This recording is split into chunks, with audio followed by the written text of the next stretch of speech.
रंगपुरम नाम के नगर में गोपी नाम का एक गरीब व्यक्ति रहता था। उस क्षेत्र के आसपास के सब लोग गोपी को बहुत पसंद करते हैं। गोपी ने जो कुछ भी किया उसे पूरी लगन से किया, चाहे छोटा काम क्यों ना हो, वो उसे दुगनी मेहनत करता। इसलिए उस गांव में लोग हमेशा गोपी की प्रशंसा किया करते थे। उसी गांव में शिवा और राजू नाम के दो दोस्त भी थे। उन्हें गोपी बिल्कुल पसंद नहीं था। एक दिन, ए राजू, मेरी माँ रोज उस गोपी के बारे में बताकर मुझे डांटती रहती है। मुझे बहुत गुस्सा आ रहा है। तुम्हें ही नहीं, मेरे घर में भी मुझे मार रहे हैं। हम तो उसी के उम्र के हैं। केवल बात सिर्फ यही है कि हम कोई काम नहीं करते हैं। ये क्या, हम क्या कर सकते हैं? हम उन्हें विश्वास दिला दे कि हम कुछ काम कर रहे हैं, तब वो हमें घर पे डांटना बंद कर देंगे। हाँ, वो सराहना करेंगे कि हम परोपकारी बन गए हैं, लेकिन हमें काम देगा कौन? अरे कौन? चलो गोपी से कहते हैं कि हमें कुछ काम दो। आखिर वो कभी हमारा मित्र था। वो उन दिनों स्कूल जाते समय हमारे साथ आया करता था। इसका लाभ उठाएंगे। क्या वो मान जाएगा? वो बहुत गरीब है, उसके पास बिल्कुल भी पैसा नहीं है। हम अमीर है, क्या उसके साथ काम करना जरूरी है? बिल्कुल, हमारे घर में वो महापुरुष जैसा है। यदि हम वो करते हैं जो वो कहता है तो हमारे माता पिता भी हमें आदर देंगे। इस बीच उस गांव के जमींदार की बेटी रम्या का आना जाना लगा रहता है। रम्या को देखकर शिवा और राजू ने अपना सिर झुका लिया। गोपी रम्या के सामने आ रहा है। गोपी एक साहसी कार्य करता है जो उस गांव में पहले किसी ने नहीं किया था। रम्या के आते ही रास्ते में कांटे आ जाते हैं। गोपी इसे देखता है, वो दौड़ता है और रम्या के पैरों के नीचे हाथ रखता है ताकि वो कांटों पर पैर ना रखे। गोपी को बहुत पीड़ा होती है। गोपी, तुमने ये क्या किया? देखो, अब तुम्हें चोट लग गई। ये सब मेरी वजह से हुआ है।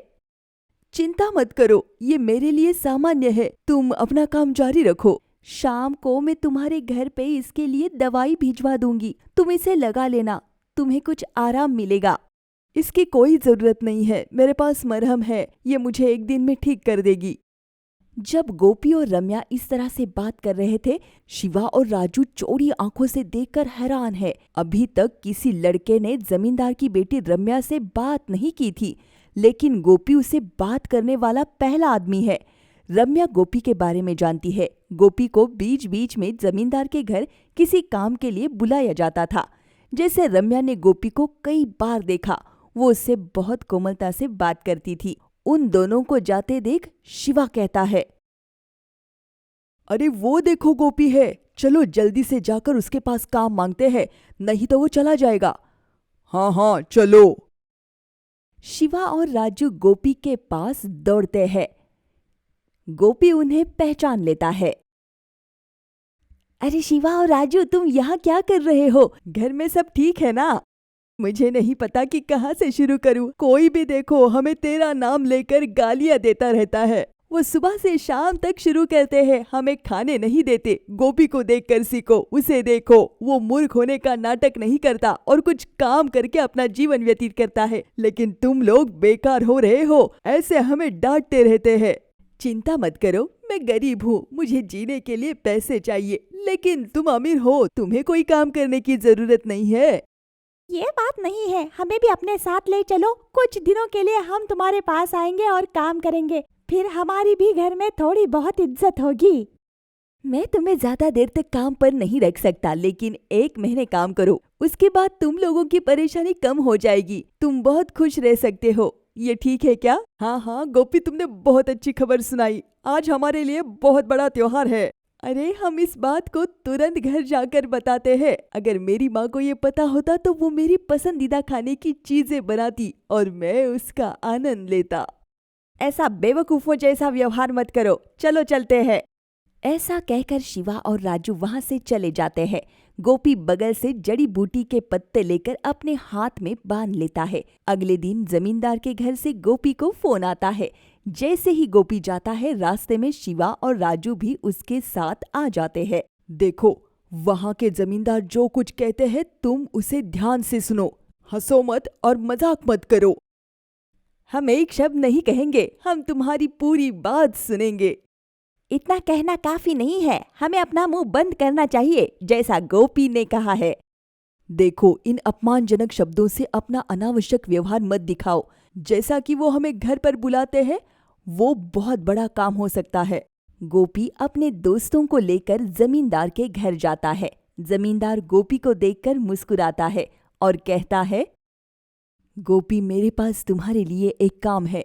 हमें परिवार के साथ अगले गांव जाना है। नाव को रंग दो, मैं तुम्हें 50 रुपए दूंगा। हाँ सर, मैं इसे कल तक पूरा कर दूंगा। काम हो जाने के बाद आकर पैसे ले जाना। पेंटिंग अच्छे से होना चाहिए। जरूर सर, मैं उसे शानदार रंग दूंगा जैसा आप चाहते हैं। इतना कहकर गोपी नाव देखने के लिए निकल पड़ा। शिवा और राजू गोपी के साथ जाते हैं। नाव को करीब से देखने पर वो काफी पुरानी नजर आती है।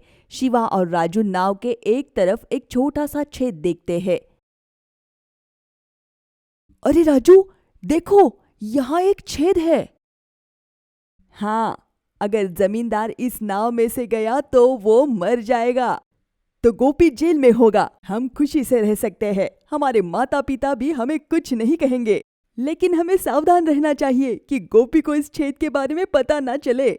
इस तरह शिवा और राजू एक बुरे दिमाग से सोचते हैं। जैसे ही गोपी ने शाम को पेंटिंग की और काम खत्म किया, वो शिवा और राजू को लेकर चला गया।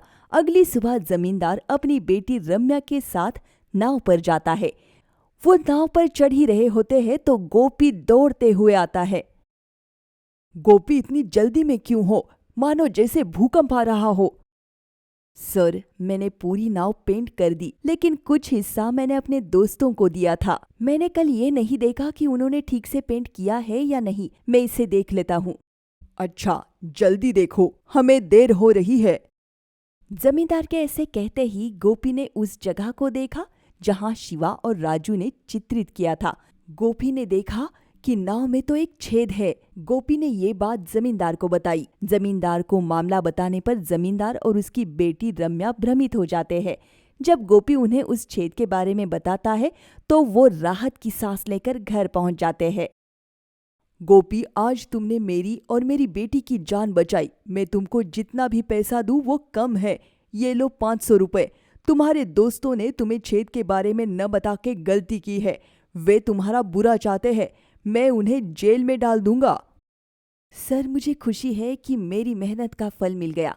मुझे देखकर मेरे दोस्तों को आप छोड़ दीजिए। अच्छा गोपी, तुम्हारे इसी अच्छाई ने तुम्हें महान बनाया है। हम तुम्हारे आभारी हैं। ऐसे जमींदार गोपी का सम्मान करता है। शिवा और राजू को अपनी गलती का एहसास होता है और वो गोपी के पैर छूकर उसे सॉरी बोलते हैं। गोपी सत्कर्म करते हुए सुखपूर्वक रहता है।